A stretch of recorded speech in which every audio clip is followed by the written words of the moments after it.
Hello and welcome to polyplane.com. Today we're going to be talking about hardware setups. Now, there's a lot of gadgets and gizmos out there, and these are awesome tools. You can do 3D scanning, plotting, three-dimensional mice that help you navigate around so you don't have to orbit and click, and frankly, they're really cool. But when you're starting out, you really don't need any of these. As a matter of fact, you can simplify your desktop and have a really cool setup without spending a whole lot of money. So here's what my setup looks like at my desk. First and foremost, I have a book and a pen. This is because every idea that I have starts out with pen and paper. Next, I have my wireless keyboard and wireless mouse set up. Now, I'm right-handed, but I like to keep my notebook on the left because, well, I'm usually actively using my mouse and only use my notebook for referring back to notes that I may have taken earlier. In front of my keyboard, I have a Wacom tablet. Now, you don't really need one of these, but I do a lot of digital art and I like to sketch a lot in Sketchbook Pro and Photoshop, and it's nice to have it right there with easy access so I can just push my keyboard aside and pull the tablet forward. Finally, I have two monitors set up. One in front of me that's my main work monitor. That's where I do all my Rhino work. And then the one to the left is where I put all of my side toolbars for rendering, and then usually I have a browser window set up where I can look at Twitter feeds or maybe download models or check my email. I've read a lot of articles and seen a lot of benefits about the productivity that happens when you have more than one monitor. Frankly, I just like to have the extra screen space. I do notice that I'm a little more efficient than when I have to toggle through my windows only using one monitor, so I suppose they're right. When you're setting up your studio or desk space to start doing computer modeling, I recommend a couple of things.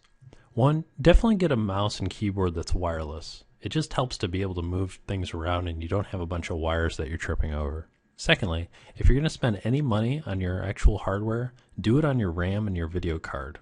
It doesn't really matter what kind of processor you have, and some people might argue me on this, and I understand their argument. They're thinking about the rendering time because that's pretty much done all through the processor. But for modeling, you really just need a high-end video card and a lot of RAM, because there's a lot of stuff going on that needs to be calculated really quick. As far as the monitor, you can get away with one monitor. It's just going to make things a little more tricky when you have to toggle between windows. But if you're just going to be working in Rhino, one monitor should be plenty. And I highly recommend getting a notebook.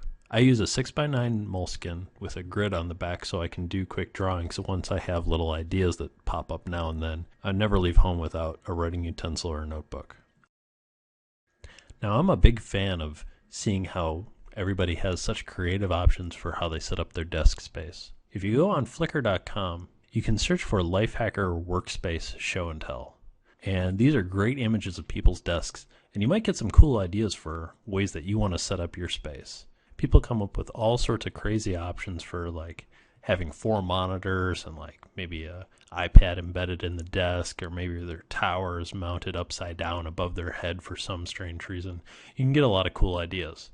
But also you might get some ideas of what's best for doing computer modeling, or maybe you're starting to get into audio. It's another great resource to just check out and get ideas.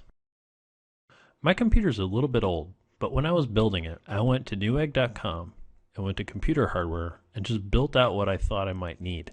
You can get great deals on RAM, video cards, hard drives, all that stuff here. And if maybe you want to build and check your compatibility, you can learn what's good and what's not. Now, some of their prices aren't great, but some are, and at least it'll give you a place to start your search.